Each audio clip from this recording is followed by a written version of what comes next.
What's going on, everybody? Thank you for joining us for another Blown Save podcast. Big shout out to our sponsor this weekend, Populous Gaming. They will be having a 2-day event raising money for the Children's Hospital here in Los Angeles and the Children's Miracle Network of Hospitals. They will be streaming live on Twitch, Facebook, DLive, and many more places. Head on over to populousgaming.com for more information.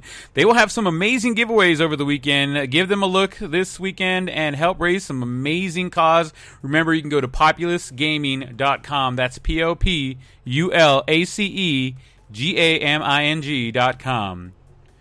You made it to the weekend, everybody. Here we are. We're ready to keep you company. Thank you guys so much for joining us once again. Before we get started, don't forget to follow us on social media. You can follow us on Twitter at @TheBlown_Save and on Instagram at @TheBlownSave. Don't forget, you can still reach out to us at TheBlownSavePodcast@gmail.com or head on over to TheBlownSavePodcast.com and send us messages through there. We like reading messages, sayings, and all the other stuff that you guys do. But before we get going in too long, you know I can't do this stuff by myself. I got the one, the only, Mr. Compadre right here. Mr. Artie Casas, how you doing, baby? What's up, man? It's been a long 2 weeks, huh? It's been a long time without you, my friend. Sing it, baby. Hey, if they ever tell you that you can't teach no more, I got another job for you. Not singing, more podcasts. Podcast. There you go. You got a voice for the radio, or what is it? You got a face for the radio. Thank you. Thanks for the voice for the radio. I appreciate that. That might be the nicest thing you've ever said. You're not bad on the eyes either, okay? How you doing, man? I know last week we were supposed to get going, but we as in me and the fam got held up a little later than expected, and by the time we got home, you were off to Betty Bye and we're ready to go. Yeah, man. I start hitting the wall, dude. If I'm not doing something by 9 o'clock, like I start hitting the wall. So, like, you know, right now, even though we're kind of kicking off at the 9 p.m. hour, we've been at it for 30 minutes setting up, you know, catching up, that type of thing. Right. So that's different. But, like, trying to set up at 9 and get going by 9:30 or set up at 9:30, trying to go, dude, I start hitting the wall. And I think it's more, I don't know, man, the kids just wear me out. My week is just kind of a little bit more busy than it's been, especially with everything opening up, because we are slowly starting to just get back to some of the normal things we did. Don't get me wrong, we still don't like go many places type of thing, but we're you know, like me and you both have our boys out there playing Little League T-ball, you know, right? And that just adds another thing to our plate. Yeah, man. So, and I like it. Don't get me wrong, you know. And today I went and got my second shot. Hey, there we go. How's the arm feeling?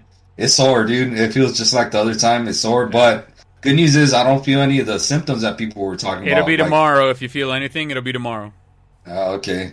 So I was sleepy earlier today, so I took a little nap. But other than that, I feel good. Right on. I get my second one on the 8th of April, so 2 more weeks, and then I get my second one. It's supposed to be not as bad as the first one since I already had COVID. So if you have COVID, the first one's worse, and the second one's kind of just, you get a little tired, a little sore, and you're done. But for the other way around, for those of us that didn't get fucking COVID, it's supposed to be the other way around. You don't feel bad on the first one, but you feel bad on the second one. So be careful, compadre. Drink that vitamin C and do all the other fun jazz to keep you healthy. Right. Speaking of being healthy, I had some Rubios earlier. They have this new langosta, or what is it? The Puerto Nuevo burrito. It's freaking lobster. It's basically a lobster burrito. It is from Rubio's. Ooh. It's a lobster burrito. It's called the Puerto Nuevo burrito. It is fire, bro. Let me tell you what. I would have that. I wish I could have bought 2 for myself. I bought that and some tacos. I was going to split one with the wifey. But I wish I would have had 2 of the burritos. The tacos are like, meh. But the burrito was absolute delicioso. I recommend it highly. And I had a beer with it, so I already started one. Here's number 2. Cheers to you. Doesn't look like you're having one at the moment. Fuck, yeah, I'm not with the vaccine. I'm not supposed to be drinking. Yeah, I'll drink it for you. Don't worry about it. I was gonna say, you're gonna have to pick me up today, though. You know. I'll pick you up. Don't worry about it. All right, man. Hey, oh yeah, I'm a big burrito guy, so I like that you told me that. Oh, you're gonna. But when you eat it, bro, you're gonna be like, "Fuck, compadre was right." Am I gonna eat it like that? Oh, you're gonna. From right to left or left to right? Left to right, bro. Left to right. It's like, All right, man. Let's jump on into it, man. The NFL. Let's talk about the NFL. We got a lot of things going on in the NFL. People have been moving picks and stuff like that, and some of the stuff we were going to talk about last week, so it's still relevant. But there's also some things that we're going to talk about this week that have happened. The NFL has reached a new 11-year broadcasting agreement with TV partners with about $10 billion annually. Amazon Prime, for those of you guys who are Amazon Prime members, have landed. Me too. Landed Thursday night games. These games will be shown exclusively on Amazon Prime Video. Monday Night Football will still be on ESPN, and Fox keeps the League NFC Championship or League NFC package for the games, and CBS to hold on to the AFC package, respectively. This will go in effect in 2023 and go through 2033. Artie, let me ask you a question, man. How do you feel about Thursday Night Football going strictly on Amazon Prime? Don't bother me. I got Amazon Prime. I'm cool with that. Like, more power to you, Amazon. I like it, dude. Is this a sign? Is this a sign of changing times? Well, yeah, everybody's talking about like the streaming networks and that really taking over with stuff, And I don't know about you, but I know a couple years back, ESPN started cutting back and doing things really different with the way they show things and their shows and stuff like that. And honestly, I got turned off by it because they were so inconsistent. They'd try one thing for like a year and then they're like, all right, well, that wasn't getting the ratings that we really want, so let's try something else.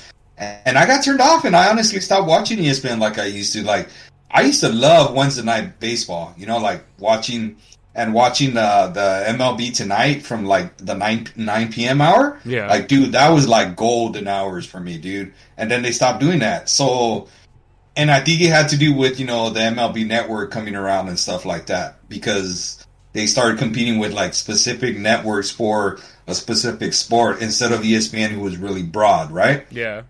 And I think this just goes towards that next step. Like, it's no longer just like the networks anymore, because obviously they just took that away from the NFL Network, who had exclusive rights to that, right? Before they used to show it on the NFL Network on Thursdays, and now they're like, no, well, let's go to a streaming. I don't want to say device, but like a streaming network. Service. Yeah, service. There you go. That's a better word. Streaming service, and now it's going to Amazon Prime. I mean, I have Amazon Prime, and I actually just recently got it. I used to bum it off of my buddy Junior before. But then, we started doing the whole corporation thing, so we actually created a corporate account for Amazon Prime. Right. So we have our own now. So I'm all about it now, dude. I like it. I really like these streaming services. It makes me, if the Dodgers were on one of these streaming services, that's where I would cut Spectrum. Like, I wouldn't even use it. Well, aren't the Dodgers? Didn't they Spectrum LA? Didn't they come to an agreement with DirecTV already? Yeah, with like DirecTV, but that's what I'm saying. Like, if they had like a streaming service, like, I'd be all about it. I wouldn't even be doing like a cable TV. Somebody told me once, or not once, but somebody told me the other day, they were like, with all these different networks coming out with their streaming services, if you buy a bunch of them, it's like paying for cable or DirecTV at the same. It's the same shit. They're just making you pay for everything individually now instead of in a big old package. I kind of like the whole a la carte kind of thing, because you get to pick and choose what you want. Yes, I was going to tell you exactly that. But I like my DirecTV, man. Until I'll tell you this much: until the NFL Sunday Ticket is available just by itself, I can order it on my own, then I'm going to be stuck with DirecTV for a while, because I got to see my boys lose consistently and break my heart, and I got to be able to see it. So, see, but I stream that, like, I stream it on through online, and it works perfect if you're just using that one thing. See, and the reason I tell you that, because you're going to be like, well, you could just stream the Dodgers. You have access to it, right? You know how to do it. You're right. But the Dodgers are 162 games, bro. DirecTV Sunday is once a week. Like, I don't mind streaming something that's once a week. I don't want to be streaming the Dodgers like all the time, you know, like having to do it with bootleg backdoor type of stuff, you know. Does that make sense? Like the convenience of it. But Sunday for me, that's why I don't care about DirecTV because, like, dude, I'll stream that on my laptop all day, dude, and show it on my TV because it's easy. It's once a week, you know. Yeah, not a problem. But yeah, dude, if the Dodgers had like a streaming device, and I do agree, I'm with you. Like, I don't like that. I don't like that these dudes always have like hidden charges and stuff like that. Yeah. You know what I'm saying?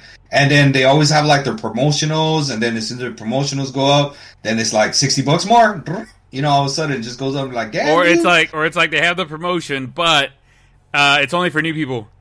Yeah, it's only for new people. And the promotion, it usually means the price goes up and you lose some of the things because you're like, oh yeah, but that isn't part of the package you have. If you want that, not only did your price go up, now you have to pay an extra $40 on top of your price going up to still have the other stuff that, you know, we kind of teased you with. Yeah, the last time some shit like that went down, I was like, look, if I canceled right now and my wife calls tomorrow, you're going to give her this special. So let's not fucking go all around and shit, and let's just call it what it is. Give me the goddamn special, and we'll move on.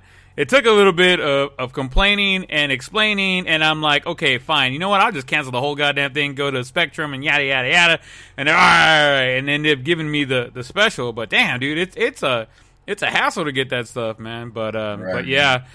Speaking of which, Walt Disney Company, and more importantly, ESPN and the National Football League have reached a wide-ranging long-term agreement that will result in ABC/ESPN joining the Super Bowl rotation, additional playoff action, and exclusive national ESPN Plus matchups over the course of the agreement. Significantly more regular season contests, including, but not limited to, Monday Night Football, enhanced game quality, which I heard they're going to be doing like different camera views. You can click on, if you're from your computer, you can click on the different camera views and go to the different angles or whatever while you're still hearing the game and stuff like that. But that's going to be starting in 2023 as well, going through 2033. So that sounds pretty interesting to me. Yeah. I love it. Bring it on. Hell yeah. More football. That's what I'm talking about. Let's see. They announced the other day that Juju Smith will be staying in Pittsburgh for at least one more year. The USC product has signed a one-year extension, turning down more money and more years elsewhere to stay in Pittsburgh. Chiefs and the Ravens were in on Juju for more money and more years. The Ravens offered $9.5 million plus $3.5 million in incentives, and the Chiefs came out with a one-year $8 million plus $3 million in incentives. Could have played next to the Cheetah. I think the loyalty to his team is pretty good. It shows the loyalty. I think, if anything, not to the team, but to Big Ben. And I think maybe he's trying to help him bring one more home before he retires. Do you think he stays with Pittsburgh after this year, or where do you think he goes after this? I don't know, man. I like him, you know. I did not like those antics. He was a dude that I was really cheering for a lot, and you know me, I'm very old school, and I don't like all that stuff. So I started not liking him as much once he did all those antics, and then obviously he got his bell rung and, you know, coughed up that TD or whatever on that same place when he got into it with, was it the Bengals? The Bengals. You remember? Yeah. It was, huh? And I was like, bro, that's poetic justice right there. I love that stuff. Instant karma is what Maria calls it. So I'm not as big of a fan of him anymore as I used to be, right? That's still not to say I don't really like him. I like that he stayed with Pitt and is helping Pitt out or whatever and giving it one more run with Ben. I personally think he would have been better off going with the Ravens. Definitely not the Chiefs, because he would not get the ball very much there. They already have two dudes that they pretty much feed the ball to. Now they're adding a third mouth there. Yeah. That would have not made sense to me. I think the Ravens would have been the spot for him to go to. But I don't have a problem with it with Pittsburgh, you know. I really don't have a problem with it. Good for him. I like it. Pittsburgh, because you're saying the Ravens, I think I sent you a thing. The Ravens just signed Sammy Watkins on a one-year, $6 million deal. So, yeah, he ain't getting nothing. Hey, at least he's another person for Lamar Jackson to throw to. Yeah, because if you ain't breaking out with the Chiefs and Patrick Mahomes, bro, yeah, Lamar Jackson ain't going to do a whole lot for you. Yeah. Speaking of guys coming out of nowhere, former Lions All-Pro wide receiver Kenny Galladay, one of your favorite players, is in talks with several teams this offseason. He is looking for a contract in the range of $18.5 million a year. The Bears have sent him an offer to play with Allen Robinson II for a year that's worth between $11 and $12 million. Robinson just signed his franchise tag and will make $18 million this year. Galladay is meeting with the Giants and the Ravens, so we will see where that offer goes. I haven't heard anything of it since then, but he was hurt most of 2020. When he was on the field, he was really, really good. He changed the complexity of the game, and he was somebody to be reckoned with. Where do you think he goes? Do you think he stays with or goes with the Bears, or do you think he goes somewhere else? Ravens, Giants. The Ravens, like I said, just signed Sammy Watkins, so maybe they're not willing to spend that money anymore. Do you think he goes to the Giants, or where do you think he ends up? He goes to the Giants. Oh, ESPN just said. Yeah, he goes to the Giants. He signed with the Giants. Did he? I didn't hear it, man. Did he? Really? I do want to interrupt you. You're on such a little run there. God damn! I don't want to burst his bubble. It's his I've been so busy. I know. I've been so busy with work. I haven't had a chance to really check it out. Well, that's good for him. What did he sign for? Do you know? I lost it. I saw it, but the Ravens offense, they overhauled their offense. I forgot what it was because they were talking about I saw a funny meme today that said even with the overhaul of Kenny Galladay, they signed another receiver too, but he wasn't as big of a name. But Kenny Galladay, the tight end, is still there with them. And I want to say they might have got another tight end, but I could be wrong. And then obviously Barkley's supposed to be back this year, right? And then it says it shows a picture of the Titanic, and here comes what's the quarterback's name? Daniel Jones. Yeah. To mess it all up. It was pretty funny. I meant to send it to you, but I was kind of busy. But yeah, he's over there with the Giants, dude. I didn't see what kind of numbers he signed with. I was surprised to see him go over there, but then it made sense too because they lost Stafford. The Bears are kind of in limbo with the quarterback situation. You know, who they signed, your dude that you're going to talk about in a little bit, which is still not very good to me. And yeah, man, I think the smart decision was definitely go with the younger guy in the Giants for whatever money he signed for. Well, he signed the Ravens would have been made more sense, you know, but yeah. Well, he signed a 4-year, $72 million contract, tying him with Odell Beckham Jr. and Tyreek Hill for the 6th highest per season money at around $18 million. Okay. So he did get paid, and he got paid well. All right. So, but yeah, that makes sense. You know, it's a young quarterback with a young running back, and he's on the younger side still too. He just, like you said, he was having problems staying on the field, but when he's on the field, man, he's pretty damn good, you know? Yeah. No, yeah. Well, remember last year when we were picking games, you were like, wait, is he playing this game or is he not? If he's playing, I'm picking them. If he's not playing, I'm picking the other guy. Right, yeah. Constantly. You're very right. All right, speaking of your other dude that, you know, why he probably didn't want to sign with the Bears. Yeah, the Red Rifle is moving to Chicago. Andy Dalton has left Dallas to be the number one guy in Chicago. He signed a 1-year, $10 million deal with $3 million more in incentives. Asked why Chicago, I think the world is asking why Chicago. Dalton plainly said, they told me I was the starter. That was one of the reasons I wanted to come here. That's the assurance I got. When you hear you're going to be the starter, it's an enticing pitch. I know the Cowboys had come out and said that they wanted to lock him down for the backup job again, but it looks like he's taking his talents over to Chi-Town. Nick Throw-A-Pick Super Bowl champion Foles is on the Chicago roster as well. You like that? You like that one? I do. That was creative. He's where was I? You maybe he's also on the okay. So Nick Throw-A-Pick is also on the Chicago roster. So, but they're saying it's not going to be a competition. It's Dalton's number one job. We'll have to wait and see what happens there.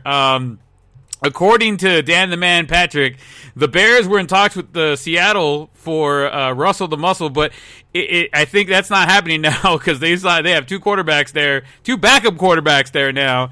But if you had to make the choice, I'd take Russ over Andy all day, twice on Sunday. What do you think about that, Artie?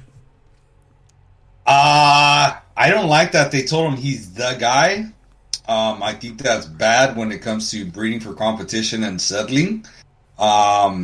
He had a lot of weapons in Dallas, and he didn't do anything that was impressive. Yeah. You know what I'm saying? So that's why I'm like, you're going to Chicago where you're going to have less weapons, and you think you're going to do better? And he was playing in a shit-ass division, the NFL least. Yeah. So, or NFC least. So it's like, yeah, man, now you're going to a tougher division with less weapons, and you think you can do better? I mean, more power to him. If they told him, good for it. Good for you. I think he starts maybe the first 3-4 games, and then they go and jump in on Foles. Right. I did see an interesting stat, though, man. His stats are very similar to Tom Brady with one key thing. He does not, if Tom Brady did not have Rob Gronkowski. So, like, his stats mirror Tom Brady's stats of since, like, 2012, I think, or something like that. I forgot what the year was, right? But his stats mirrored Tom Brady if you take out Rob Gronkowski out of the equation. Of course, you can't take out Rob because that's part of it. It's part of the package, right? Yeah. But still, that was interesting to see that. And I was like, oh, man, okay, that's interesting. But again, that's how they were kind of spinning it when he went to Dallas, too. They're like, oh, look, he had, 20, 30 TDs and this and that. And he'd be a great quarterback. And imagine if he's a great insurance plan and blah, blah, blah, blah.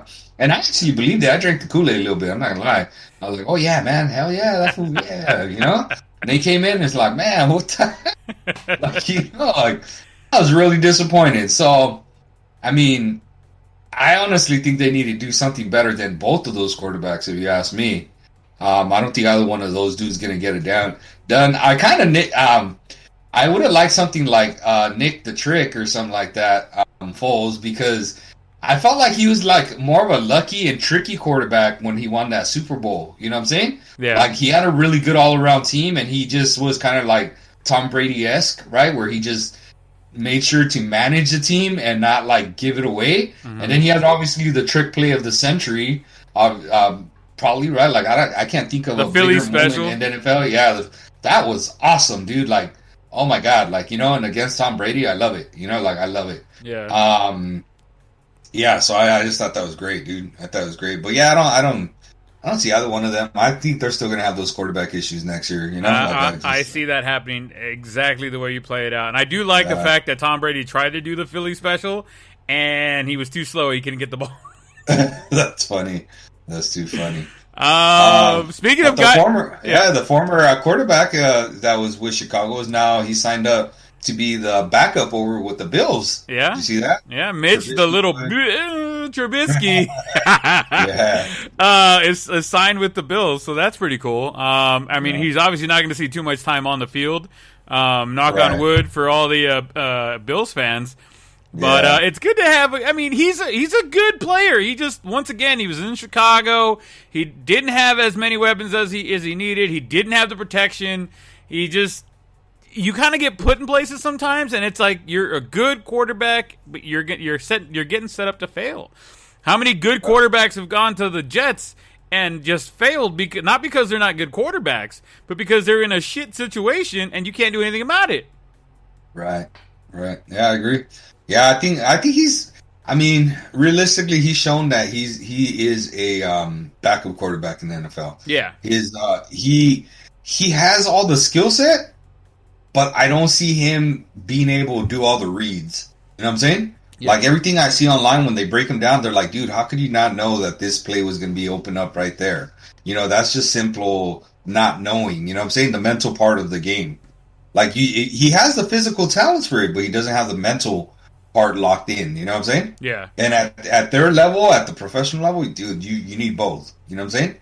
You need both, and he just doesn't have it. And he's a good backup. I don't see him being a starter ever again unless somebody gets hurt. Yeah. Well, you don't want anybody getting hurt, especially was it Josh Allen? Yeah. So I think Josh Allen stays healthy. The Bills, they're gonna run another one, dude. They're gonna go. Yeah. They're going to be high next year. They're nasty, man. They're nasty. That dude's a baller, man. He is a baller. They hit gold there, man. Yeah, they sure did. You saw the weapons Cam Newton got? Oh, my goodness. The Patriots are like, you know what? Fuck that. We're going to give him an opportunity again. Yeah. And we're going to give him a whole fucking bunch of people. Bro, you want to run it down? Run it down. Yeah, so they got two, not one, but two tight ends. They got Juju Smith that came from the Titans. He was always like, again, when healthy, really, really good. Same thing, another guy, when healthy, really, really good. Hunter Henry from I was going to say the San Diego Chargers, but it's the LA Chargers now, right? Yeah. I don't believe in this other one, Nelson Aguilar. You know, the receiver that was with the Raiders, right? Yeah, he was with the Philadelphia. I was going to say Phillies. The and then he went to the Raiders, the right? The Schmeagles and then the haters. Yes. Okay, yeah. So I'm not big on him, but still, it is a weapon. Because he didn't really he had no name receivers other than Edelman, you know. But Edelman's like a possessions kind of receiver, you know. And I don't know who this other dude is, Kendrick Bourne. I was kind of looking him up, and he's one of those third-tier receivers, I guess. I don't really know, but they're really big on him. Kendrick, but still, Kendrick, the Bourne missing identity. Kendrick, the Bourne missing identity. Yeah, I don't really know who that dude is. I would never draft that guy. But yeah, but still, those tight ends, man, especially the way he kind of plays, because he doesn't throw down the field anymore. He throws in the middle of the field, you know? Right. And he's scrambling and he's looking for those dudes that are coming back on the crossing routes. And that's what these tight ends are, you know what I'm saying? Yeah. Like, so they're gonna fit his profile perfectly. I always think that's funny. I'm not big on him, like, you know, keep that same energy. He's one of those keep that same energy guy, you know, like, oh, none of you believed in me last year. Like, well, yeah, you didn't do anything last year. You know, like, you had a couple good games and then you just faded like what everybody thought you were going to do. Yeah. I think he's going to be very similar to what was last year. I don't think he's ever going to return to that all pro form. Does that make sense? Mm-hmm. But can he make his team a playoff team? Yes, I think he can make a playoff team. Is he going to win that division? I don't think he wins that division. He could, but I'm saying I don't think he does because the Bills are in that division, right? Yeah. Yeah, and I think now I feel like the Bills have taken over that division. They have all the weapons on offense, and they have very good defense too. Very much so. Yeah, but don't get me wrong. I think they could be like if he plays to his potential and stays consistent. I think they're a playoff team, though. You know what I'm saying? They make the playoffs. So I don't know. That's just what I think. Right on. You want to get down with the money? Like, who got paid what? You're better at that than me. Go for it. Juno Smith agreed to a 4-year, $50 million deal, including $31.25 of that guaranteed. $30 million ain't bad. You know what I mean? Yeah, right. Hunter Henry get a 3-year, $37.5. Where are they coming up with those fucking money, man? Jesus Christ. Kendrick. Must be a stimulus. I don't know. They got a stimmy. Kendrick, the Bourne missing identity, also got a 3-year, $22.5 million freaking contract. That's pretty crazy if you think about it for somebody who's a third-tier receiver getting $22.5 million in a 3-year deal. I mean, that's, what is that, like $8 million a year almost? Seven and change a year? 7 and change, yeah. I mean, nobody said it's guaranteed, right? I didn't see this anything. Is true. There is no guaranteed money. I mean, I don't know if there's guaranteed, but at least we don't get that information there. And Nelson Aguilar, he agreed to a 2-year, $26 million deal with the Pats. Jesus Christ. They are just giving people money left and right. Right. Hey, you know who's going to get upset that we don't know who this dude was? Who? Evan. Evan. Jesus Christ. He was a 49er the past 4 years. Oh, was he? Nobody cares. Yeah. No, but that's impressive, dude. He had 49. It was this past year that he had a decent year. 49 catches, 667 yards, and 2 TDs. The year before he had 5, and the year before that he had 4 TDs. Again, nothing impressive, man. I'm not impressed. You know? We'll have to wait and see what happens this year with him, and we'll go there. Let's see, on the defensive side of the ball, the Pats also got pass rusher Matt Judon. And also, they agreed to a 4-year, $56 million deal, including $32 million guaranteed. Give me $10 million guaranteed, please. Right. The Chargers also expected to sign All-Pro Corey Lindsey and make him the NFL's highest-paid center. Why can't the Cowboys go after that dude? Brent? Explain that to me. I don't know. They've been signing a bunch of defensive backs and safeties and stuff, and they gave all their money to your dude too, which I don't even see that on the rundown here. Did we talk about that the week before? We talked about that the week before. Yeah, we had a lot of talk about that. Yeah, somebody told me they're like, man, you talked about the Cowboys for a minute. I'm like, well, we had some things to talk about. So whatever. By the way, those people over there, I wanted to give a special shout out to some new listeners from my Guaranteed Rate family and my Marine brother, Mr. Eugene Gibson. Thank you all for the continued support. Let's jump back into it here. Let's see who else we got going on in the NFL world. Mahomes get help at the on the offensive line. There's that Joe Turney, 5-year, $80 million. The Chiefs are spending some money, man. Right. I kind of wonder who spent the most money this year. It's got to be the Cowboys and the Patriots, right? So far, it looks like it. Because the Cowboys basically just gave it all to your dude, and then the Patriots spread the love. But, man, they spread it way out there. Yeah. Gronkleberry came back one more year, $10 million. He's going to go try and run it back with Tom Brady. The Tampa Bay Buccaneers have, 22 players coming back from last year? Yeah, they just re-signed Leonard Fournette, too. Jesus, criminy almighty. They just re-signed, so you know what they have. 22 returners. They have enough to beat you, and they're just all coming back, basically. So yeah. Well. Here we go. The magic continues in Washington. Fitzmagic, in his 9th team, has agreed to a 1-year, $10 million deal with the Washington football team per Mr. Adam Schefter. I get to deal with Fitzmagic now in the NFC East this year. Right. Yay. He always finds a way to get some games, man. It pisses me off. He throws some that's why I call him Fitzmagic.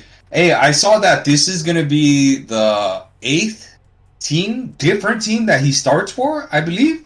I know it's 9th. Something like that. No, this is his 19, but something, I forgot. I read it somewhere, but I believe the number was one less than how many teams he's played for. Oh. And it's going to be like the 8th team that he starts for, which is a new NFL record. I mean, he deserves it, man. He figures out a way to win. All right, dude. And you want to hear something funny? Someone was telling him, he said, do you take every game personal, like kind of like a revenge game or something like that? And he said, bro, I played for 8 different teams or 9 different teams now. Every game's a revenge game. That's good stuff right there. Yeah, I thought it was pretty funny. It was a little soundbite from something. Hell yeah, that's pretty awesome, actually. I was thinking something like that, and I was like, eh. And then you said it, I'm like, that's fucking perfect. Yeah. Patrick Peterson signed a 1-year, $10 million deal with the Vikings. AJ Green signs. Wait, hold on. Let's not skip past that. I find that interesting because JJ just went over to Arizona, and he's probably like, oh yeah, this dude's there, and we got this defensive team, and then that dude leaves. Like, don't you man, mother cracker, you ended up leaving? Like, I came over here because I thought you were gonna have my back down in the secondary. Now you gone. You know what I'm saying? Like, I find that interesting. Although, I don't know, I do find it interesting because I think both of those teams are at the same tier. Don't you think? In terms of like, hey man, they could be close to breaking out or making the Super Bowl, and I think they're both kind of right there, Arizona and the Vikings. I just wonder if Arizona just never offered them any money or what, 1 year, 10 mil, that's it? Like, that's all you got? Like, that dude's a pretty damn, he's a safety, right? Wasn't he a safety? Yeah. Yeah, he's, so I don't know. I found that really interesting, especially I would think he'd have more incentive to stay in Arizona now that JJ went there. Maybe he asked them for some money and they said no. Yeah, like, take discount. We repaid you before in the past. Yeah, AJ Green is signing with the Cardinals for a 1-year deal, $8 million. There's something.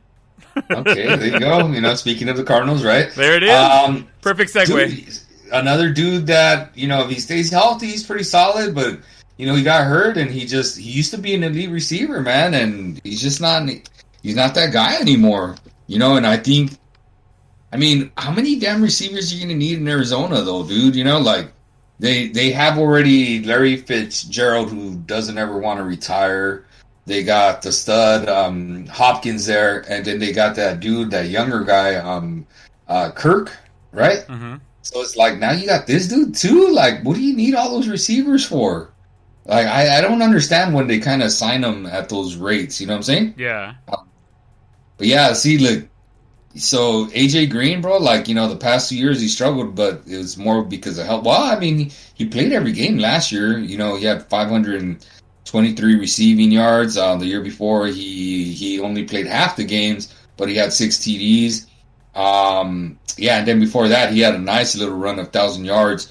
5 out of the 6 years, he had 1,000 yards receiving, and he had 3 of those years were double-digit TDs.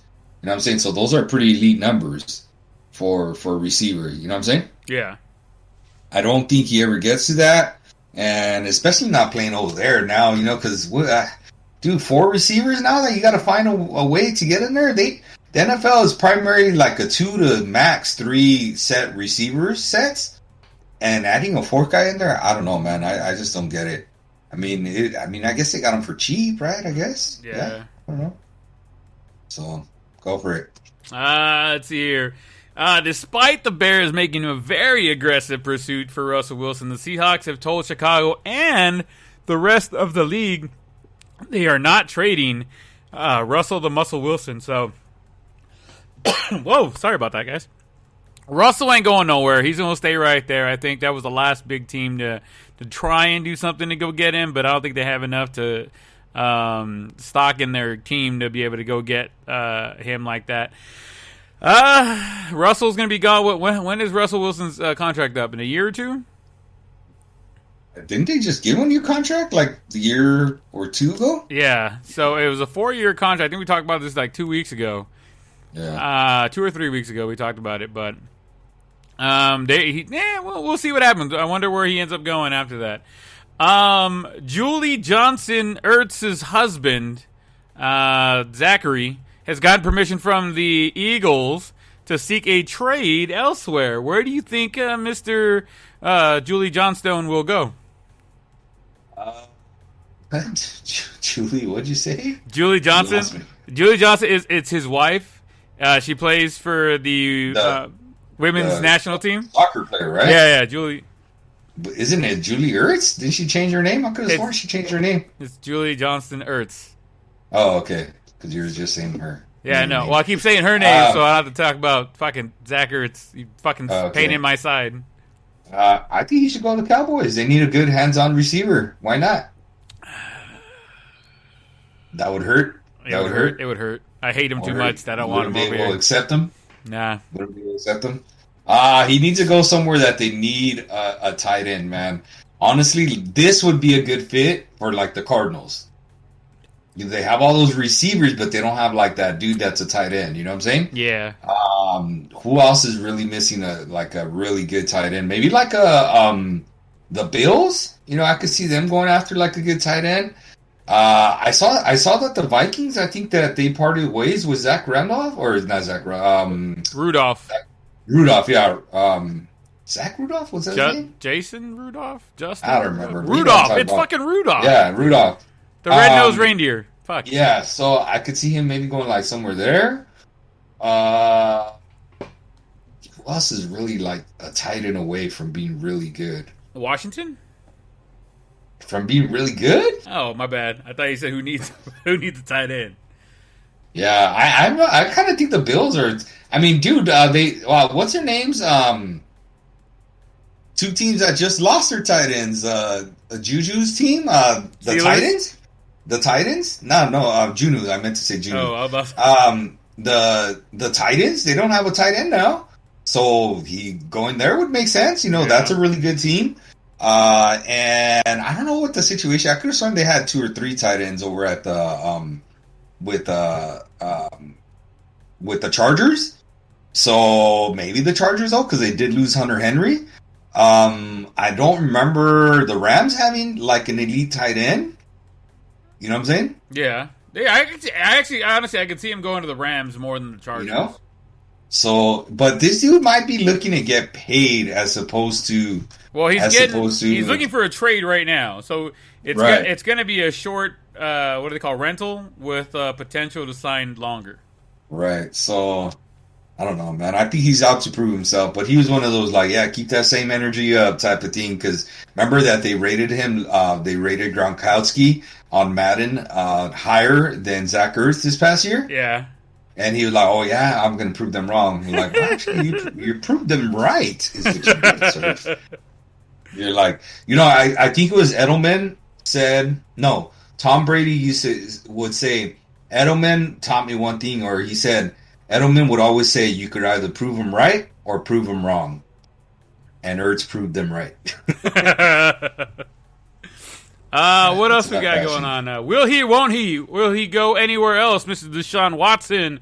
The Deshawn Watson story has taken a turn. The other day, allegations of sexual assault were filed against him. I believe it was 17 women have come forward now. The Texans are looking into it. According to reports, he was the latest one that started it all. He was getting a massage and got aggressive, telling the masseur to move her hands down towards his pubic area. She felt intimidated and threatened. She did not consent when Watson forced her to perform oral sex. Watson did come out and say, "I have never treated any woman with anything other than the utmost respect."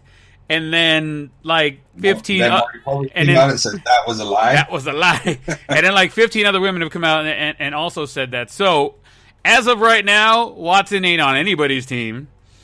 Pending investigation from the NFL, pending investigation from the Texans, and pending some legal battles that he's going to be running down with. So, yeah, he in trouble. Yeah, I don't think any team's going to touch him right now. So, congratulations, Deshaun. You just played yourself. Yeah, I agree, man. When you have that many people come out, I tend to, innocent till proven guilty, right? But, bro, the writing's on the wall. Yeah. Ain't looking good. When you have a dozen people saying the same thing, it's like... Yeah, I agree. I'm with that. And it doesn't make any sense, dude, because, he's a dude that has money. He's not a bad-looking dude, like, whatever. Again, innocent till proven guilty, but, man, it's not looking good. I hate to be in his shoes, let me just tell you that. There you go. You have some good news right now, right? Or some local news? Man. The Summit Skyhawk alum, one of a former student of mine, Jamal Williams, agreed to a two-year, $7.5 million deal to be, I guess he shares the backfield. I don't know if he's going to be the starter. Over with the Lions, so he goes from the Green Bay Packers to the Lions. Good for him, man. That's a first kid that I want to say that I really knew, I don't even know him that well, though, And he graduated the year before I got to Summit. But my very first year at Summit, this dude was still going back and lifting weights with us. And those first 2 years I was there at Summit, I was actually in charge of the weight room for the football team when I first got there. So I remember I saw him, and I was like, damn, he's kind of big for a high schooler, right? But we did have some other good big high schoolers, so I was just like, oh, okay. And he's, oh, no, I graduated last year. I was like, all right, that's cool. I said, you playing somewhere? He's, oh, yeah, I'm playing over at BYU. So it's his freshman year at BYU.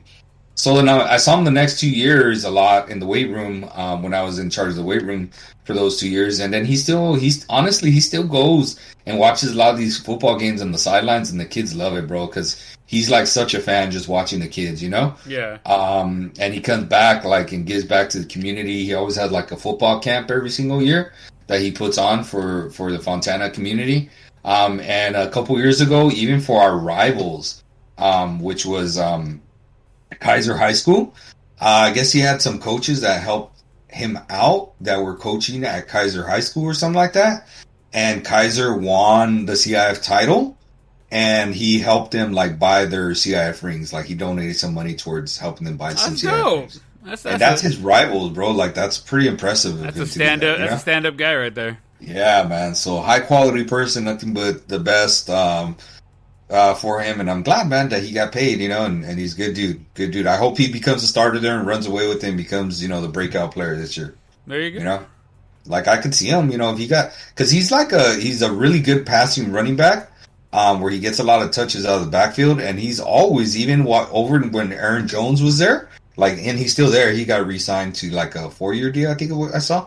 4 years, $48 million to stay with the Packers. Yeah. But even while Aaron Jones was there, bro, Jamal was still the third down back on that Green Bay Packers team. So that's impressive that even a dude that's that good, he's still the 3-down back. So I don't think Aaron's going to be like the guy. I'm sorry, Jamal's going to be the guy with the Lions, but I think he's going to be like the favorite, and he's obviously going to be the 3rd-down back over there. So right good on. for him. Good for him, guys. Good for him. We know we like to showcase the local boys, especially when one of them knows my little compadre right here. So good luck, Mr. Jamal Williams. We're going to be rooting for you.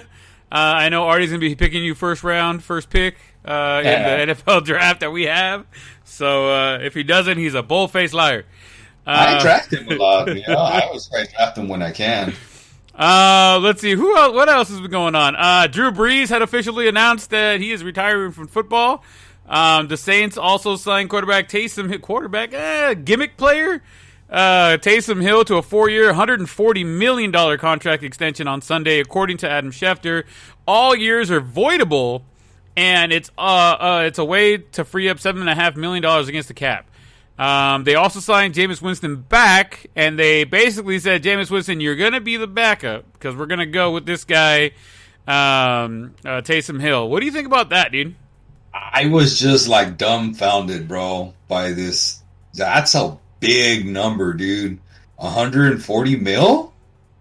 Jeez, 4 years? That was, jeez, that's. I mean, they could void the contract at any point in time, but still, that's a lot of money to be thrown out to a guy who you sparingly used as a gimmick player.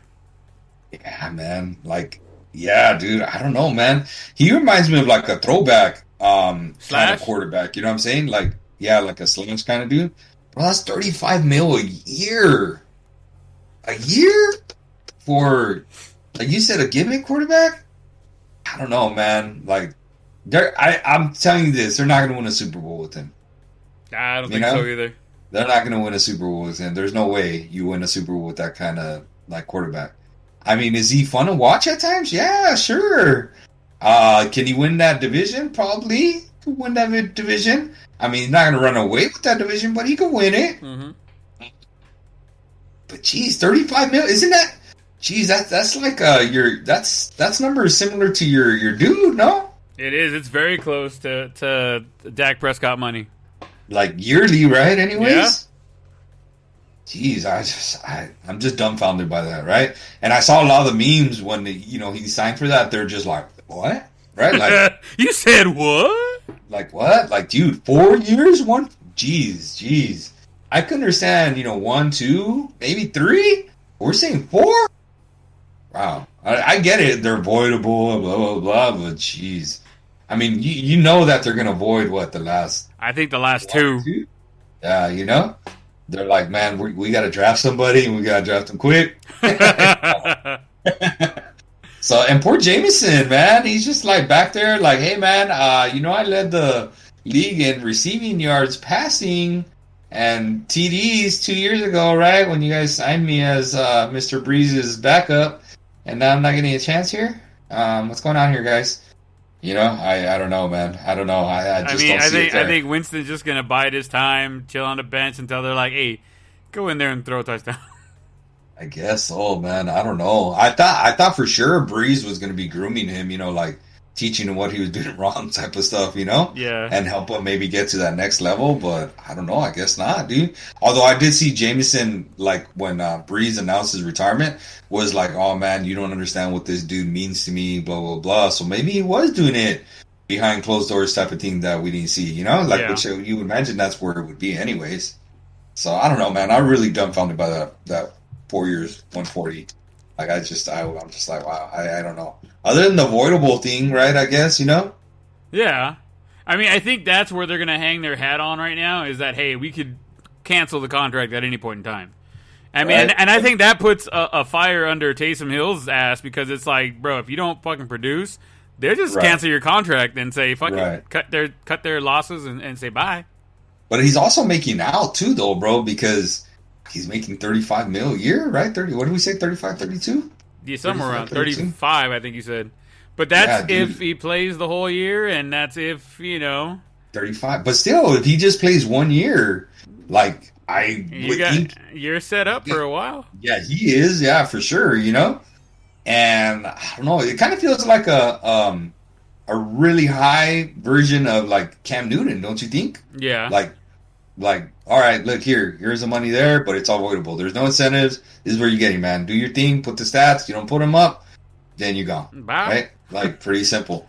But like, man, if I was in his shoes, I'd be like, all right, I just need to get 1 year in for sure. But you're right, like, you know how you said, you're like, dude, if he puts in 4 solid years, which I just think I don't see them keeping him for 4 years, dude. I see 2, maybe 3, maybe. But 4, like, bro, they're just, I don't know. And that's maybe how they got him to sign the contract. Like, look, we'll give you 4. Yeah? 4, quote unquote. Yeah. Do you see him playing all 4? No, I don't see that happening, man. Right? Yeah, neither do I. I think they figure out the gimmick too quickly, and then it's what do you have there? You have Jameis Winston to come in for like $7 million and handle business. Right. So, all right. So, but like I said, Aaron Jones, who I really like, I love that dude as a running back. I mean, maybe they finally free Aaron Jones. You know how they're always talking about every single year, but he has really had some really good years. So, I don't know. We'll see. But Aaron Jones is back with the Packers, 4 years, $48 million. There you go. Rodgers gets to keep his running back. Yep. All right. All right, guys. We're gonna take a quick commercial break. Enjoy the commercial break real quick, and then we'll be back. We'll talk about some MLB. Some things are happening. Things and people are doing things and whatnots and stuff and yada yada yadas. So be right back, guys. Don't go too far.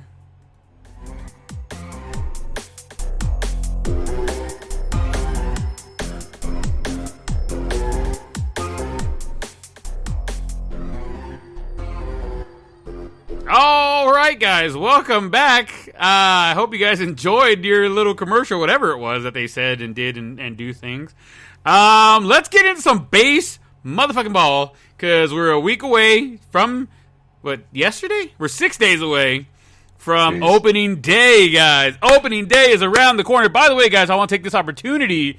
Me and Artie will be on a different podcast next week on Wednesday. I'm not sure when they will post it, but we are going to be with the guys from Out of Our Own End Zone. You can follow them at Out Our End Zone on Twitter.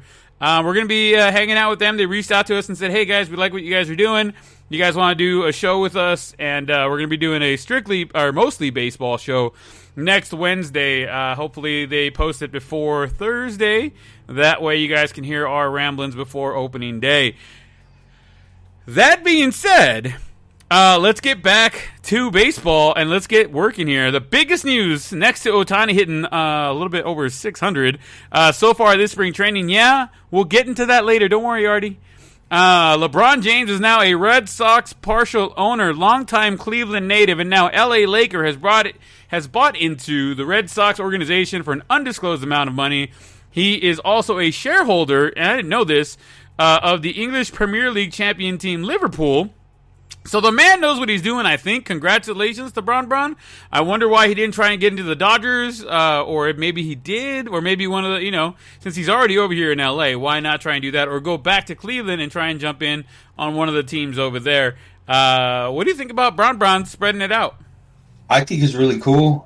He's always said that his ultimate goal is to own a franchise. I believe he said NFL or NBA franchise. I just saw it the other day, and I'm honestly losing my thought of which one he said. But he said his ultimate goal is to own a franchise. I think he said an NBA franchise is what he said. But I was surprised you didn't know about the English Premier League one. I knew about that one for sure. I did see the one about the Red Sox one. That one just blindsided me because I did not see that coming. You know what I'm saying? And I think it's really cool. But he's never been a dude that's been super into baseball. And you know who his favorite team is? The Indians. No, the Yankees. Yeah, the Yankees. So it's interesting that he's part owner now of the Red Sox. Yeah, his rivals. Okay, and you're from Cleveland, but yeah, you're a Yankees fan. All right, whatever. You're one of those, huh? Yeah, he's one of those. People that live in LA County and Big Orange County fan. Whatever. Can't explain it, Whatever. I'm in the Inland Empire now, buddy. So, yeah. Speaking of bronze, right? Ryan Braun is strongly leaning towards retirement after 14 years, saying he is still leaving the door open to playing ball, but he is taking a long, hard look at walking away from the game. If he walks away, he will go down as one of the greatest hitters in Brew Crew history, if not for the PED use. He may have been headed to the Hall of Fame, but that may no longer be in the books for Mr. Ryan Braun. What do you think about Mr. Braun saying, hey, man, you know what? I think it's time. I say good riddance and don't let the door hit you where the good Lord split you. Because, yeah, man, I've told you, dude, I hate cheaters. And there's this really good show on Netflix that you got to watch it, Brent. It's really good. It's called The Screwball on Netflix. And Ryan Braun he's not the main target. The main target is A-Rod, but Braun is one of the main people in there as well, too, because they talk about like how he got caught using PEDs and stuff like that. But the main thing revolves around A-Rod. But bro, it's a really good movie type of thing, a docu-series. Well, it's not even a series because it's just one, right? Right. Documentary. It's really good. Yeah, it's a little documentary type of thing. But here's the catch to it, right? That I really like. You know how they kind of do? What is it? My wife called it. But when they replay the scenarios of how things went down. What's it called? I forgot. Like kind of like a flashback. Okay. I forgot what it's called though. But basically, when they reincorporate the scenario of how things went down, well, they use little kids, bro, to like reenactments, right? To reenact how things went down. And dude, it is hilarious, man. Like it is hilarious and ingenious. I think more people should do it. Like, they didn't use the kids in a bad way, bro. Like, they used it to bring humor about the situation. Right. Like, I highly recommend it. And you're going to really like it. You can be like, damn, dude, that was pretty good. Like, when you watch it, you're going to be like, that's really good. I think your wifey would like it, too. Like, Maria really liked it. If she didn't have to go work the next day, she probably would have stayed up and watched the whole thing with me. But I got so hooked on it that I ended up watching it till like 12:30 at night. But she had to work, so she's like, oh, I'm tired. I'm just gonna go to sleep. You know? I have saved it on my list here of things to watch, so okay. I will watch it in the next few days, man, hopefully, and I'll let you know about that one. Yeah, that's interesting. So basically, the way he got caught, or the way they got caught for it, was they were getting like hormones that made them feel like energized and young again, which gave them the energy and the power that they were looking for hitting.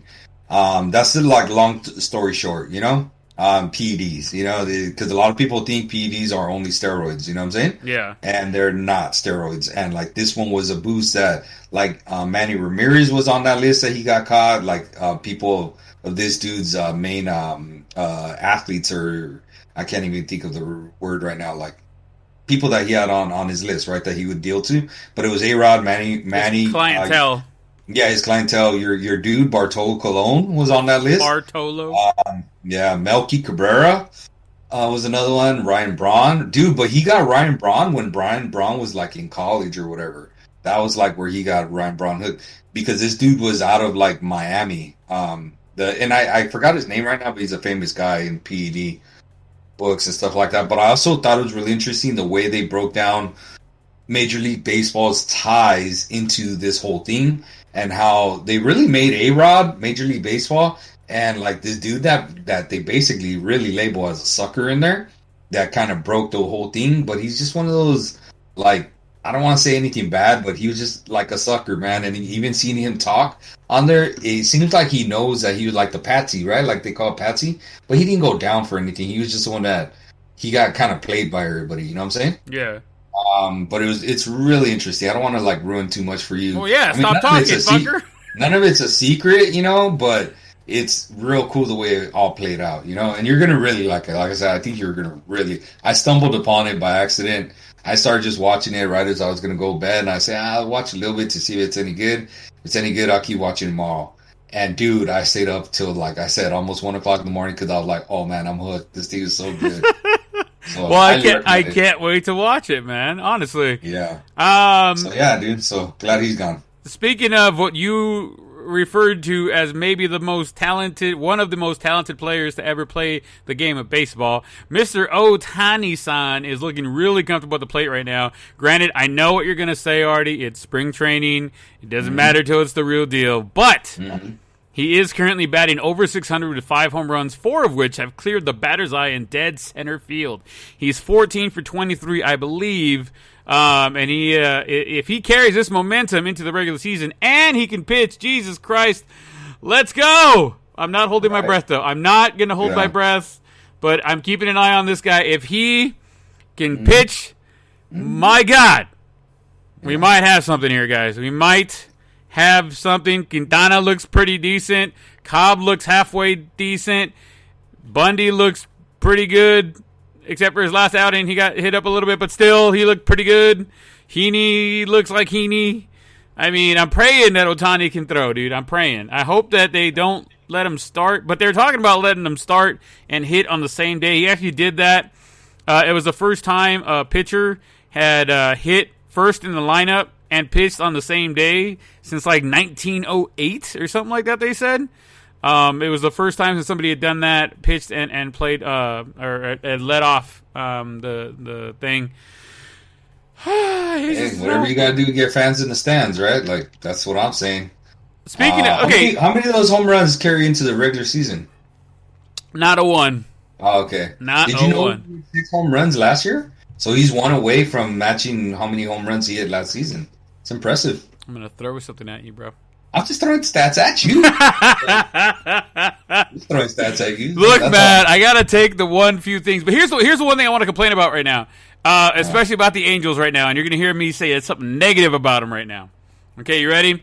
I wanted to go watch the goddamn game on my birthday next Friday. Right, next Friday is my birthday, and I wanted to go because they're doing the Mike Trout bobblehead giveaway, but they're only doing 20% capacity at the stadium. All the seats are stupid expensive right now, dude. The only seats we found that were reasonably priced were $80 in the nosebleeds, and I told the wifey, like, no, I'm not spending $80 on a $10 ticket. Like, it ain't gonna work. If this was the playoffs, okay, maybe. But $80 on not even opening night, it's the second night of the season? Like, nah, let's just stay home. We'll watch the game here on the TV. We'll fucking maybe invite a couple people. And we'll watch it here and call it a fucking day. Like, don't even fucking worry about it. Save the money. Because you had to buy 4. So you couldn't even just buy 2. You had to buy 4. Because they have them sectioned off. Right. So you had to buy 4. It's like, fuck, bro. That's a lot of money. Imagine trying to find 4 people who want to go Angels games. I'm going to throw something at you again, or I swear to God. It's more difficult. I know your wife's a Dodgers fan. She's going just because she loves you. But, jeez, finding 2 other people must be difficult. I get it. Whatever. Great point. Great points. It's just I don't want to pay $80 for nosebleeds, man. That's what it is. Yeah. I don't blame you for what might be a loss. I'm gonna jump off. I'm gonna jump off my soapbox on that one, and hopefully I make it to a game this season. Hey, but you know what? Going back to your Ohtani thing, dude, I had read a tweet that said he might be the most talented baseball player ever. And I started thinking about it because I started reading some of because at first I was like, fool, shut up, right? Because then they're like, what about this? And what about that? What about this and this and that, right? But they made a point, like, in terms of what he could do, like 100-mile-per-hour fastball on the mound, and someone that could, hit the ball, 400-plus feet. Like, dude, there's only been a handful of people that could do that. And they're like, what about Babe Ruth? They're like, well, Babe Ruth didn't throw 100 miles per hour. Touche, right? You're like, okay. And then they threw out that other dude's name that I told you I can't figure out who it was they were talking about. Like some dude I've never heard of, and I wouldn't even be able to repeat the name because I just never heard of him.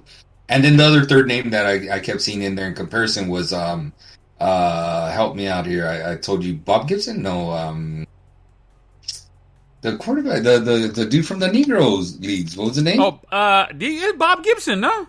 Was it Bob Gibson? Yeah.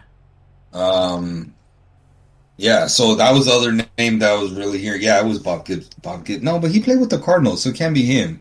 It had to have been somebody else, someone else that played with only the Negro leagues. But maybe it was Bob Gibson. But anyways, those were the names I was seeing in comparison. I know one dude, and he was a former Angel that I always thought too was one of the most talented baseball players I've ever seen. The dude that could do just basically do everything. Josh Hamilton, and I did see his names in there because, Josh threw he almost touched 100 miles per hour, dude, with throwing. You know what I'm saying? Like he had a bazooka for an arm, and a lot of people used to call him the natural. Like when he was playing and coming through. If only he could stay off the stuff, he'd be. Yeah, I mean, he could have been special. He should have never signed with the Angels, dude. Like if he wanted a shot, he should have stayed over there in like a Tampa Bay, in a small town or a small market team. And he would have stayed out of trouble less. You know what I'm saying? He was not a dude that could survive a big market team. I don't think he was like the Angels per se. I think it was what was around the Angels, like the easy access to everything. But yeah, I think he's another dude that, I guess, I can't think of another word, but like pound for pound, talent wise, like he's another dude that's up there. So I started thinking about like, who are some of the most talented baseball players to ever play the game. Babe Ruth to me is still up there as number one, even though maybe he can't throw the 100-mile-per-hour fastball. Dude, I was looking at Babe Ruth's numbers. Babe Ruth won 20 games or more 3 times. Twice. I'm sorry. Won 18 once, 23 another time, 24 another time. He led the league in ERA one time, and he led the league in complete games and shutouts another time. That's pretty damn impressive. You know what I'm saying? He had a season where he struck out 170 batters and 128, 112. So that's really impressive. Granted, it is back in the days when there wasn't as many teams, but he was still playing the cream of the crop, meaning like he was playing the best baseball players in the world that they could find at the time. Yeah. You know what I'm saying? So he was doing a cream of the crop. So it got me to looking, okay, well, how many of those numbers was he doing while pitching? And his better numbers were not done while he was, while he was hitting is what I meant to say. Some of those better numbers while pitching, his better numbers were not while he was actually hitting. So his best numbers in terms of pitching were in 1915, 1916, 1917, right? Maybe even 1918 if you want to throw that one in there. But definitely those 3 years. He had 3 years where, like, dude, he could have been the Cy Young Award winner. You know what I'm saying? So it was 15, 16, 17. And those 3 years, he actually didn't do much as a hitter those 3 years. He had 300 2 out of those 3 years. He had 315 and 325, but he only had 4 home runs was his tops and 20 RBIs was his tops. He didn't have a lot of plate appearances. He had 100, 152, 142 during those 3 years. And then one of the years where he kind of crossed over, I think, 15, was it 15, 16?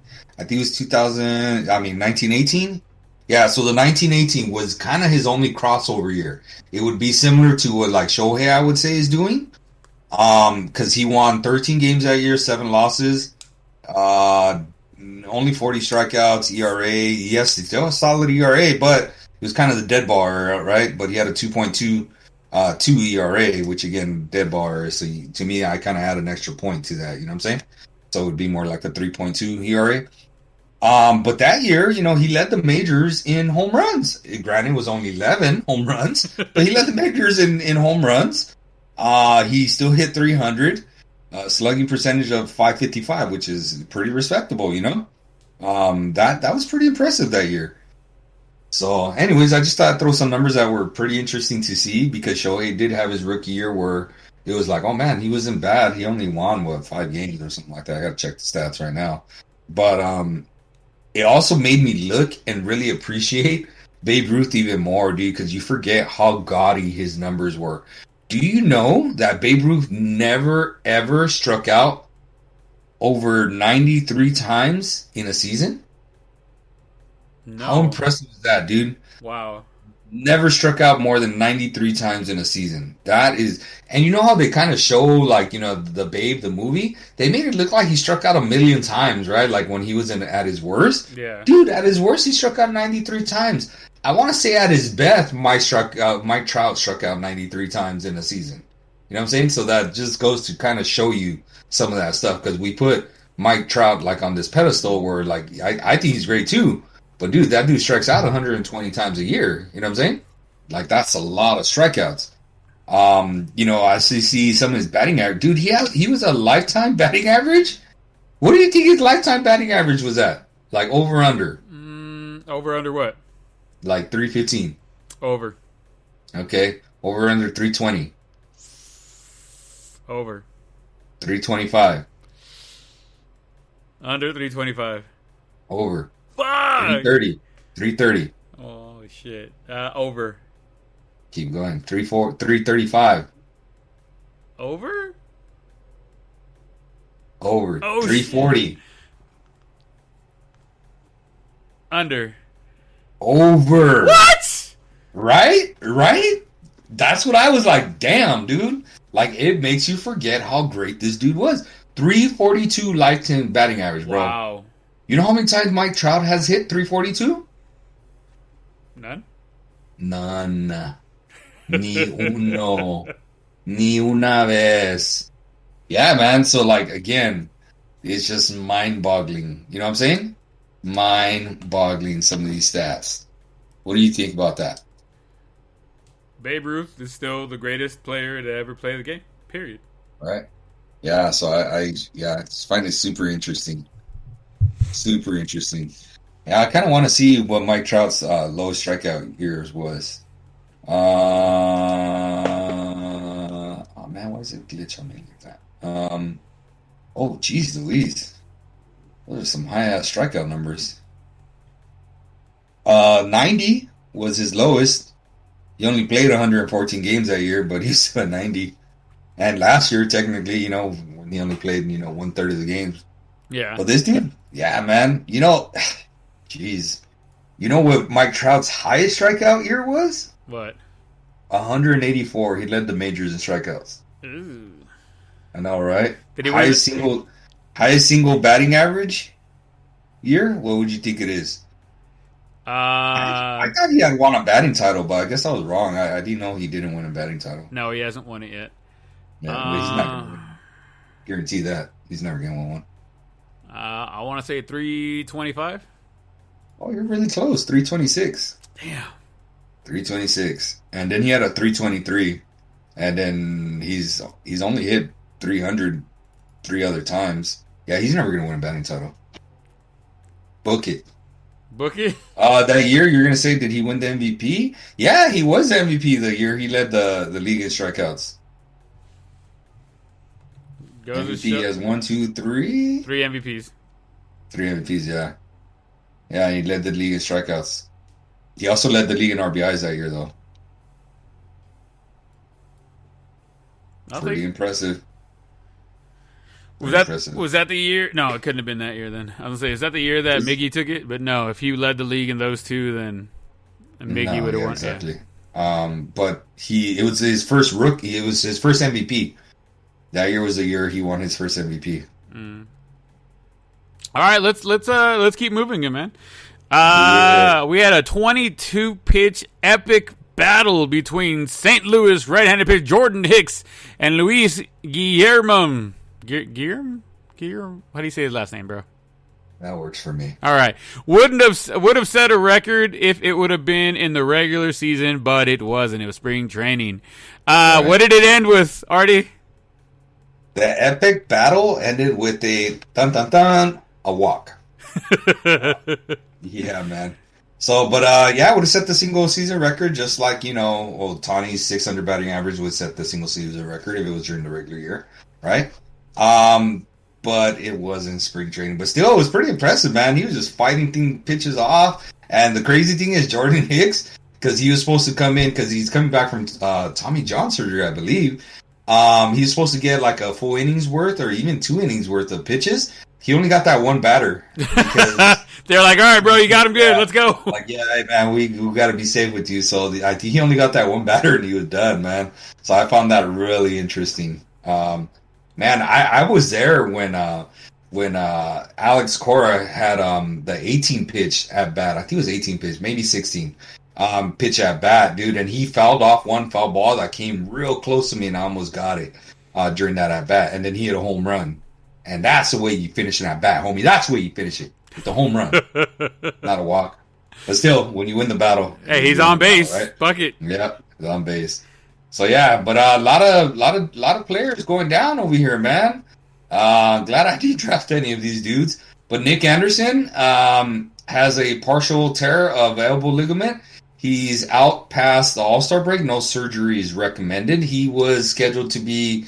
He was in kind of that closer committee that Tampa Bay has. You know that they always have like they like to bring every single dude out of the bullpen and then lose the World Series type of team. I wonder what went wrong. You know.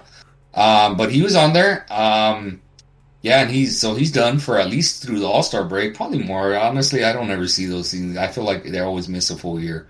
The newly acquired closer for the Blue Jays, this is the one that I kind of feel bad for.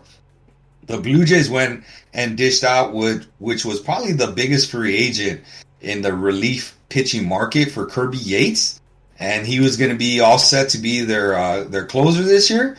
And now he's going to miss all of 2021 and part of 2022 after hurting his elbow, and he's going to require Tommy John surgery. Damn. Right? And I think they signed him to a 2-year deal, too, man. So they're basically almost really not even going to have him, you know?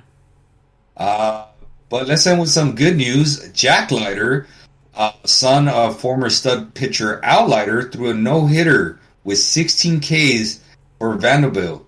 He's one of the top pitching prospects of the 2021 MLB draft, which so that you know the Angels aren't scouting them. Just kidding, you know I like to lowball you every chance I get. Let me tell you, can you think of 2 other pitchers that are currently on the Dodgers roster that played for Vanderbilt? May? Nope. Bueller? Bueller. Okay. I think Bueller's one of them. I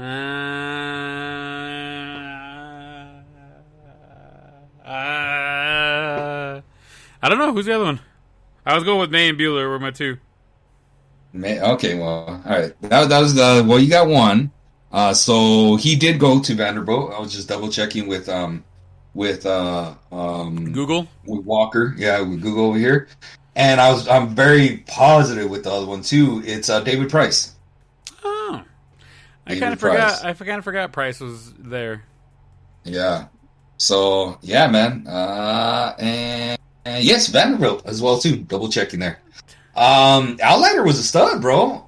I believe he won 200 games. Kind of curious. I thought he pitched for the Angels, but I could be wrong. I thought I saw him make in the limelight of his career, pitch for the Angels. But he got most of his bones with the New York Mets and the Toronto Blue Jays. Do you know who he is? I do not. Off the top of my head, I cannot remember him. Wow. The name is very familiar, but I can't think of it off the top of my head. So yeah, he broke in with the Yankees. Most of his stats were with the Blue Jays, Marlins too, and the Mets. Yeah, he didn't play for the for the Angels. I thought he might have. I don't know why. I thought I had seen him play with the Angels, but he did not. Right. So, yep. But anyways, he's a stud, bro. He's wicked. He's wicked good. Yep. All right, man. That's I think that's it for baseball right now, right? All right. Well, if you want me to throw some Dodger stuff, I don't. Oh, you know what? I do want to give you some kudos. Did you see that play that Iglesias made for the Angels? That has to be the play of spring training.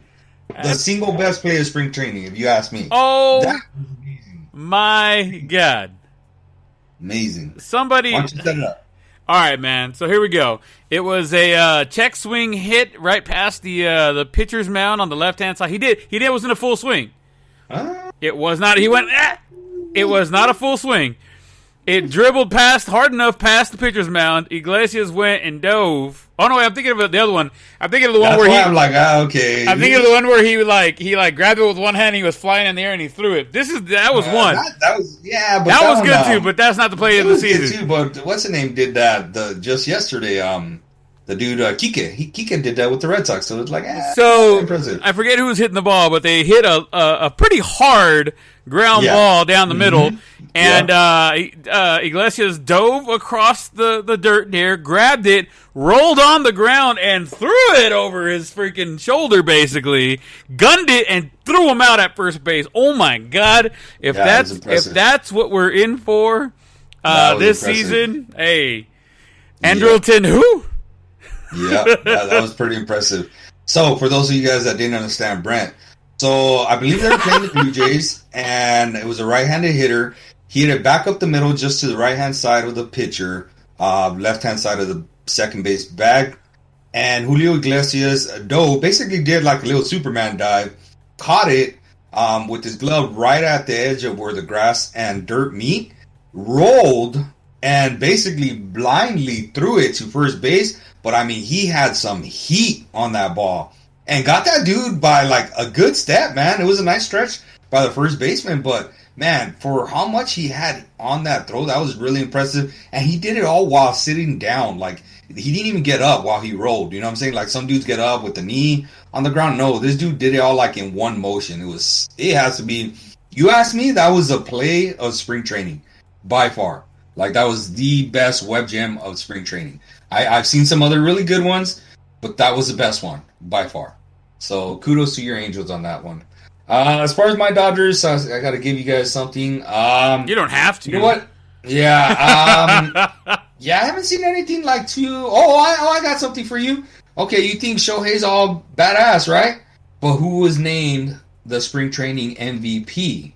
Mike Trout. By the MLB Network. Mike Trout and his one home run? He hit a home run on like his first at bat, right? No, he got a hit on his first at bat. Yeah. And then I don't know what he's done, to be honest. I haven't seen him really do much. But the best shortstop in Major League Baseball right now, and I know you guys are going to think Tatis, but no, sir. It is Mr. Corey Seager, who is leading spring training in home runs with 6.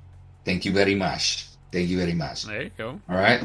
But yeah, Corey Seager was voted by the MLB Network as spring training MVP. So so now he won the postseason MVP. Now he won the unofficial preseason MVP. Let's go for the trifecta, baby.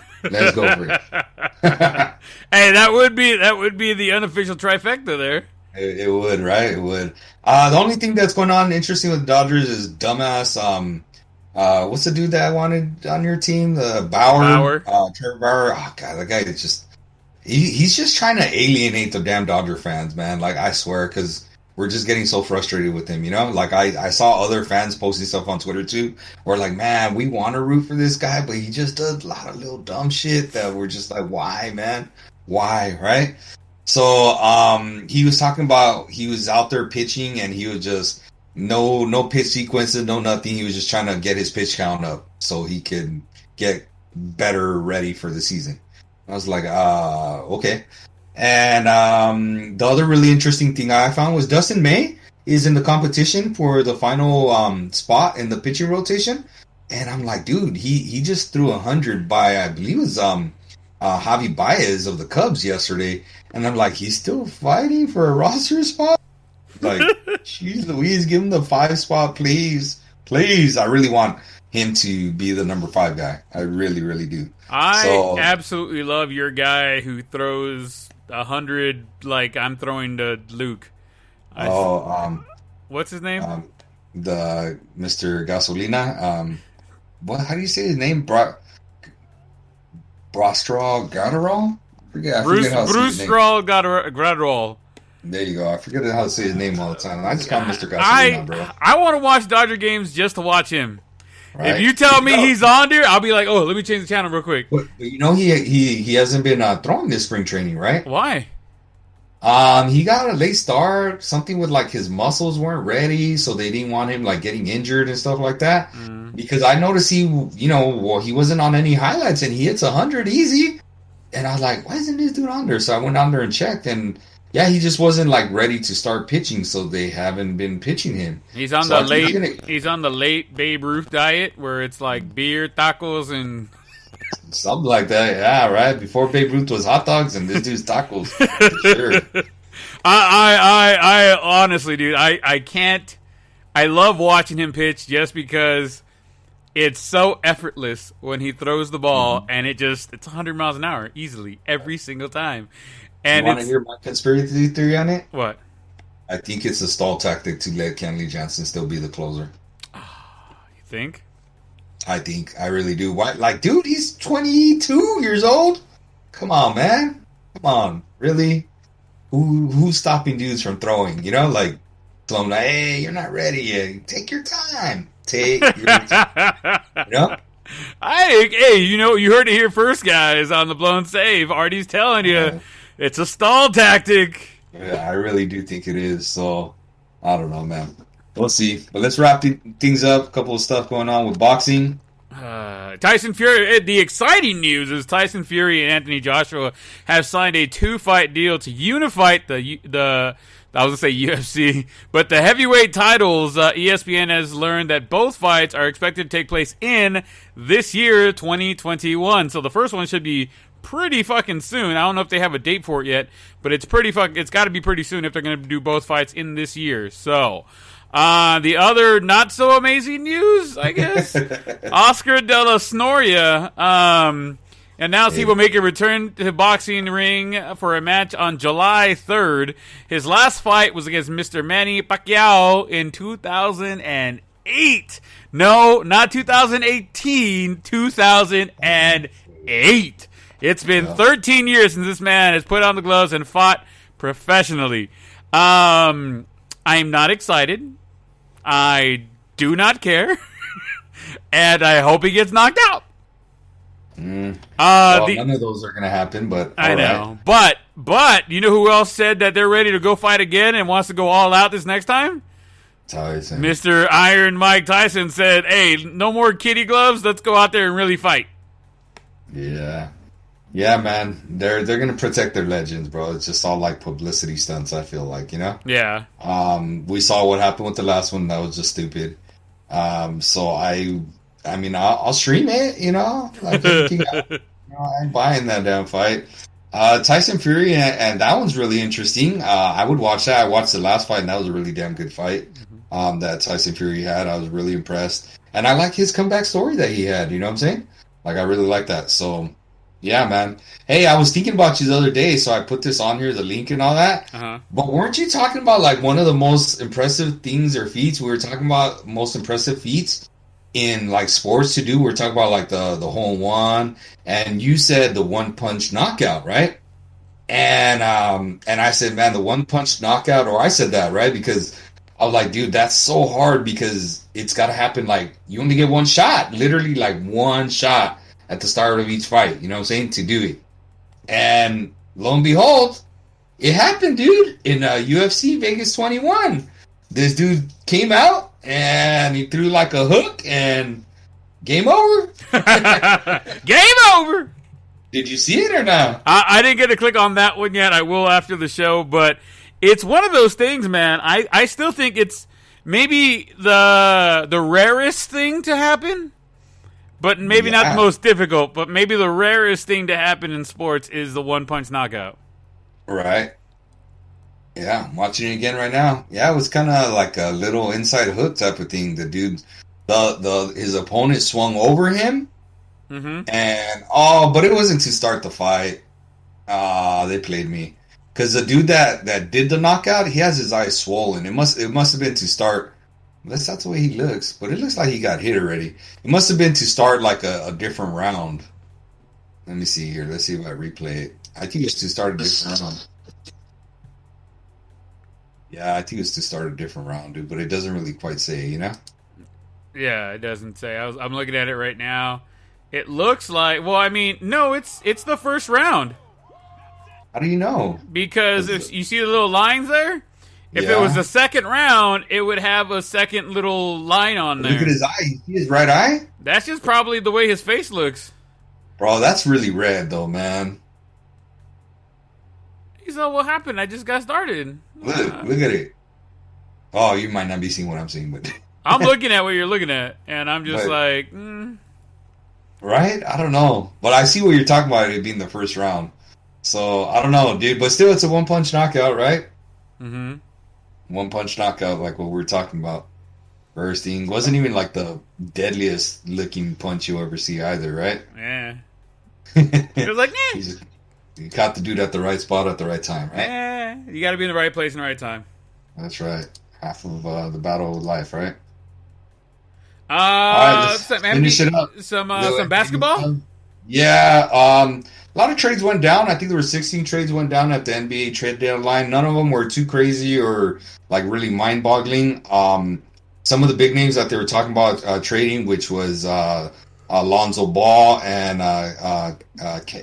Lowry from Toronto, did not get traded. I thought the only one that was interesting was Lou Williams got traded from the Clippers for Rajon Rondo, which is really interesting. You know, he was with the Lakers last year.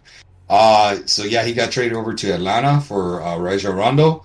And Lou Williams and not it was Lou Williams said that he's like, I'm gonna retire. He didn't want to go play for Atlanta, but then he quickly changed his mind. He said, I still got plenty left in the tank. I'm gonna go there. There you go. But he just felt like he just got, backhanded type of thing, like disrespected by getting traded. I thought this was interesting with the NCAA. For the first time, Duke and Kentucky won't be in the tournament. They weren't in the tournament since 1976. And Roy Williams of North Carolina, another powerhouse coach, he was in the tournament, but it's the first time he's ever lost in the round of 64. So that, to me, those are just like, man, that's crazy, dude. We don't have Duke and Coach K in the NCAA tournament. We don't have, I think it's Calipari is his name, over with Kentucky, and Kentucky themselves, who's the powerhouse basketball team, not in the NCAA tournament. And then Coach Roy Williams from the Tar Heels gets knocked out in basically the round of 64, which, for most people that don't know, that's in the first round. So, anyways, this year has been a lot of like the kind of smaller schools and the not so big name schools doing really well. The Pac-12 they still had every single team that made it to the NCAA tournament. They still were surviving through the second round, dude. Through the second round. That's pretty impressive. What I really liked, there was a local boy that went to Los Altos High School. His name's Jared Lucas. Los Altos High School. He's playing for Oregon State, and he's like their number 2 scorer. And he's doing really well in the tournament, so it was really good to see him doing well. You know what I'm saying? Right. Local boy doing good. Yeah, we got Oregon, SC, and who else from the Pac-12 is going? UCLA, of course. Yeah, there you go. And Oregon State, Oregon University, USC, UCLA. I think there were 6 teams in total, so that's both the Oregons, the USC, UCLAs, and San Diego State. San Diego State? They're Pac-12? No, they're the Mountain Central CCRF T1. But I think I had seen that Pac-12 had 6 teams make the tournament. I could be wrong, though. But, still, dude, all of them were live through the second round. Right on. Yeah, man, so that's all I really got for you there.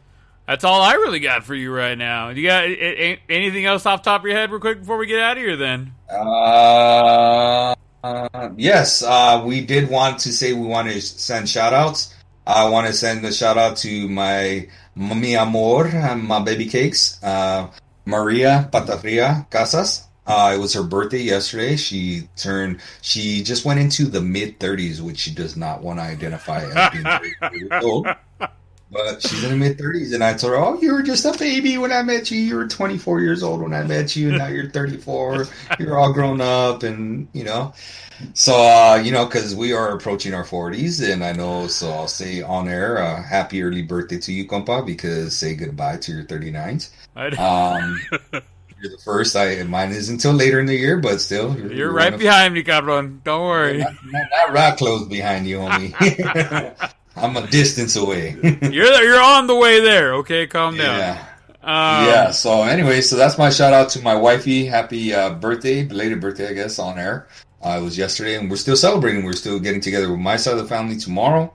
and her side of the family on Sunday. Right on. Since we're throwing happy birthdays out there, my little baby is turning 18. No! Damn. Rogue is turning 18 tomorrow, the 27th. Yes, the only girl I have, but she's turning 27 on the 27th. Depending on when you listen to this, guys. Happiest of birthdays. We're gonna be heading over to the Disney Taste of Disneyland or Taste of Disney on Sunday. Tomorrow we're just going to kind of hang out here at home. My parents are coming down. We're just going to have a little bit of a cake and then get some food here and relax. But my baby's 18. I got I have two legal adults underneath me now. Logan's 19. He'll be 20 this year. And then Rogue's about to turn 18. Thankfully, I still have Luke, who's going to be 4, and Ben, who's 4 months, they get to keep me young a little longer. And I get to run after them for a while longer. But my two babies are getting bigger, and Rogue, you're now of voting age, and I'm scared all the hell. You're still my baby. I love you. Very, very happy birthday to you. So happy birthday, Rogue. And being your dad's only little girl has got to be a special thing. I wish I could say I had one. Hey, don't ever say never. Yeah. All right, guys. Anything else? Anything before we get out of here? That's it. Opening day is next week, right? Next Thursday. So, hopefully your Angels win a game so that they could be above 500 at least once this year. So I hope they win opening day. That'd be nice to get an opening day W. Yeah. So, yeah, man, and I'm looking forward to it. Oh, one last little thing. I might be going to Houston to go watch the Dodgers play over there because Pantone 294 is putting together a trip over there, and it intrigues me. I'm going to talk to the wifey about it tomorrow. When is it? Because me and my buddy Albert, May 24th through the 27th, and it's a 2-game package, $199 for 2 tickets. Over there, and they're rolling a big group. I've been with them to 5 games or something like that.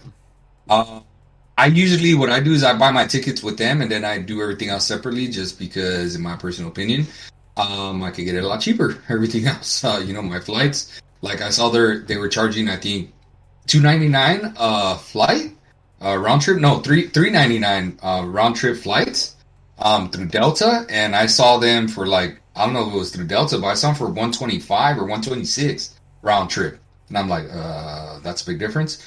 Hotel was for 3 nights, 4 days was $499 for that. And I saw it online for 70 something bucks a night, So yeah, man. So I'll probably book that stuff separately on my own, but I'll probably roll with them for the tickets. Let me know. Let me know if you end up going, because we're setting up stuff for the bachelor party, the stag getaway, and that was one of the weekends that we were looking at making it happen. It's a weekday though. Oh, it's a weekday. Oh, okay. Yeah, cool. I'm going into weekdays. It's Monday, and I come back on a Thursday. Oh, perfect. So I'll be remote teaching.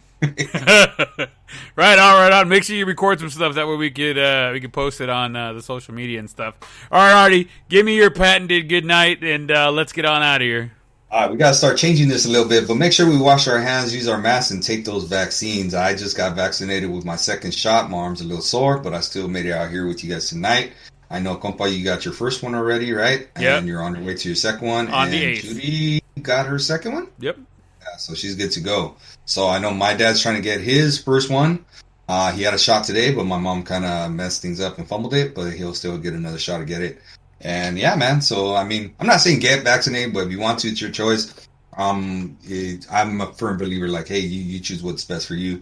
To each your own. Right, I don't even know what to say with that. I know. I got you. My parents got their first ones last week on Wednesday, and they have their second shot on the 18th and 19th in April. So I'm glad that they're on their way to getting theirs. By the way, starting, I think, the beginning of May, all over California, everybody over the age of 16 is allowed to get the vaccine at that point. So hopefully my 2 oldest ones can get that vaccine. But yes, like Artie said, make sure you wash your hands and still stay safe. If you don't got to, don't do it. wear your mask if you can, and just be safe. Yep. All right, catch you later, mi gente. All right, later, guys. You guys have a great, great night. Don't forget, this weekend, our sponsor of the show today, Populous Gaming, is doing a 2-day event to raise money the 27th and the 28th for the Children's Hospital of Los Angeles and the Children's Miracle Network of Hospitals. They will be streaming on Twitch, Facebook, DLive, and many more. Head on over to populousgaming.com for more information. They will have some amazing giveaways over the weekend. Give them a look this weekend if you guys aren't too busy, and help raise money for an amazing cause. Thank you guys once again for joining us. We love you guys so much. Thank you guys for your continued support. We love you guys. We couldn't be doing this without all your love and support. And make sure you guys keep an eye out for our show that we're going to do with the Out of Our Own End Zone guys. Should be sometime next week. It'll be the baseball episode for them. So that'll be fun. I'll catch you guys later. You guys have a great night.